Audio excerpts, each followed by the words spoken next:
When the cold moon of a late Zurich night in the 1930s slants across the marble steps leading to Paulastrasse, steps heavily overgrown with pale green lichen, the air becomes suffused with a faint scent of amber and the crisp bitterness of congealed black coffee. Inside a chamber shrouded by heavy, dark velvet curtains, where the distant rumble of trams approaches, passes and vanishes, a man with a gaze reflecting a profound perception of the world's solitude quietly spreads his empty hands. He is not plotting how to humiliate mediocre papers with the sharpest phrasing, rather within his mind, sharpened into an acute inner imagery by long observation of microscopic particles, he is repeatedly contemplating the philosophical metaphors of psychologist Carl Jung regarding synchronicity. This sage has already witnessed all the wildest fissions of physics' so-called edifice-completing era, yet what he craves most now is to return to that initial primal unity undisturbed by the observer. He is Wolfgang Pauli, the gatekeeper of quantum mechanics, an intellectual sentinel who chose self-reflection at the peak of criticism, exiling himself within the abyss of the subconscious for decades.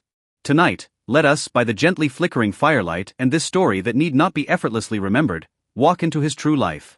While in later years he has often been depicted in writings as a scientific symbol, arrogant, caustic, and causing experimental instruments to break without cause, in life, during these silent deep nights, he quietly made peace with the sense of estrangement destined to accompany him always. Facing the high hopes of his mentor Sommerfeld and the collapse of the era, he did not choose vociferous defense. Rather, beneath a dying lamp, he mended the ultimate dream within his heart, a dream of symmetry, synchronicity, and redemption. This is a story of how convergence bursts forth with power, and how reality transforms into nobility. Tonight let us, by the gently flickering firelight and this story that need not be effortlessly remembered, walk into his true life. Wolfgang Pauli's life began without the typical clamor of scientific dynasties. Instead, it was a steady undertone woven from rigorous logical constraints and a precocious talent, amidst the deep gray shadows of scholars in Vienna.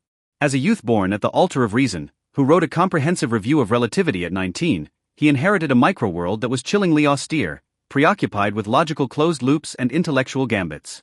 In the Austria of that time, morning bells always accompanied the awe of classical professors. In those study corners reddened by hearth fires, he learned to use his gaze to see through the geometric structure behind every physical phenomenon. Young, brilliant, and possessing an intellectual arrogance that made his colleagues tremble, he rejected superficial socialization in the public square, turning instead to the embrace of volumes filled with natural laws, non-Euclidean philosophy, and celestial statutes, using them to measure the soul's breadth.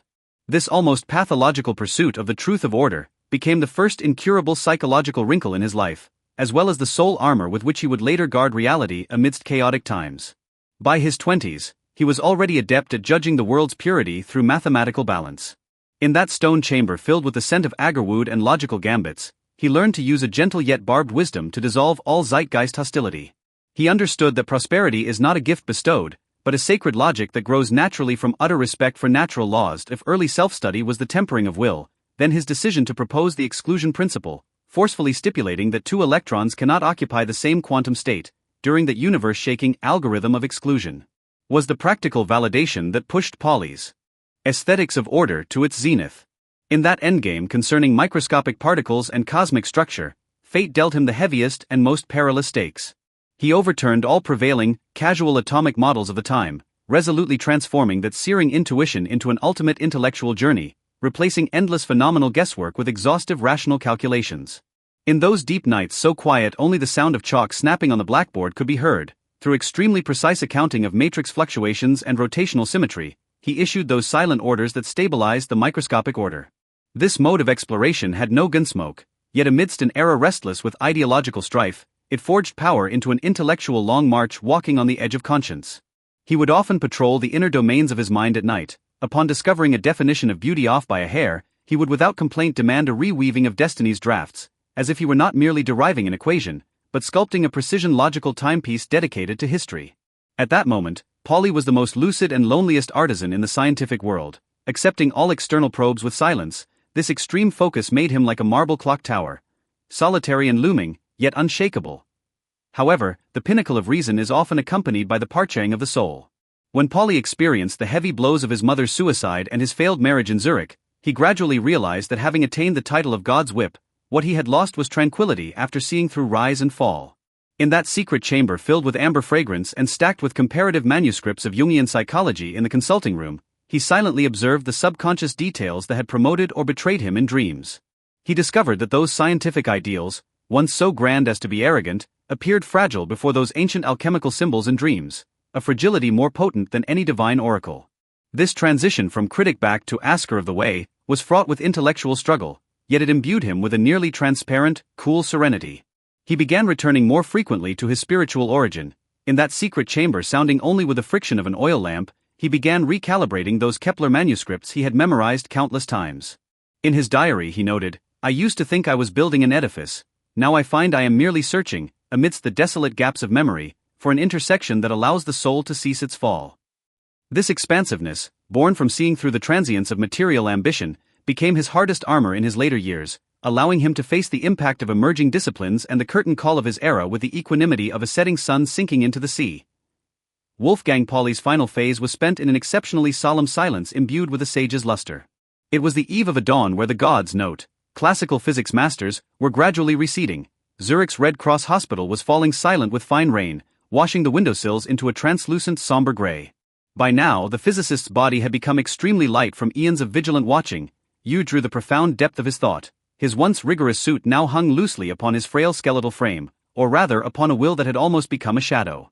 He understood that the age of reason belonging to the classical order was approaching its end along with his increasingly slow, heavy breathing, and he, this witness of order, would subsequently be buried within the dust of legends. In his final conscious moments, rejecting the suggestion to return to the lecture hall for final acclaim, he requested the spirit wind carry him to that famous room 137, the reciprocal of the fine structure constant he researched, to one last time hear an inner tide belonging to him alone, without an audience. Closing his eyes, with those hands that had held myriad pen tips and caressed 10,000 star charts, he traced an arc of completeness across his chest for the last time. At that moment, no city bells chimed. The late wind carried away the great hermit's final sigh. He left no vast family legacy, but left only this searing, conscientious wisdom that spans a century, his heaviest fragment of dream left to the world. His passing was like a magnificent concerto entering its final diminuendo, marking the official close of that era in physical ideals known as the rational dawn amidst an exceptionally steady echo. Even today, half a century after his passing, Wolfgang Pauli's name remains the sole sanctuary for many insomniac seekers in the deep night. When people gaze upon that iconic, breathtakingly rigorous profile in modern science museums, it is as if they can still feel an old man whispering by the dying lamp of reason in that damp, ancient deep night. What he left behind was not a towering pillar of triumph, but a spiritual template for self-restraint and noble departure. He teaches us that even if the entire world besieges you with turmoil, even if your era is destined to collapse, the order of your inner heart is still governed by your perception of truth. He was one of the few in physics who truly transcended appearance and prejudice, maintaining absolute lucidity within absolute shadows and holding absolute logic amidst absolute temptation. Beneath the ruins of the institute whose edges have been worn smooth by history, he maintains that posture of listening with a tilted head, seemingly still comforting this increasingly restless and anxious world. Capitals of Sargon have crumbled, Napoleon's island has sunk, yet Pauli's serene vigil over synchronicity crosses boundaries of geography and time, living within every soul that yearns for reality and the unknown. His life was a long cultivation in the deconstruction of glory, an intellectual long march seeking sacred rhythm amidst a cluttered world. Wolfgang Pauli's story thus slowly gathered inward amidst the gradually weakening tidal sounds of the subconscious. We are accustomed to idolizing heroes who stand on high platforms waving like gods, yet we often overlook the artisans in the corners mending their ideals alone. He was never an opportunist performing for fame, he was an utterly exhausted soul who consistently refused to compromise with mediocrity. He teaches us that no matter how trivial your life may be, no matter your predicament, inner tranquility is your sole and eternal sanctuary. Just as during those coldest winter nights in Zurich, alone guarding a dying candle, through his pen tip he sought existence's fulcrum amidst nothingness. Now, perhaps you too are amidst some life uncertainty, or feeling spiritual burden and isolation. But please believe that within every life, there is a personal room 137.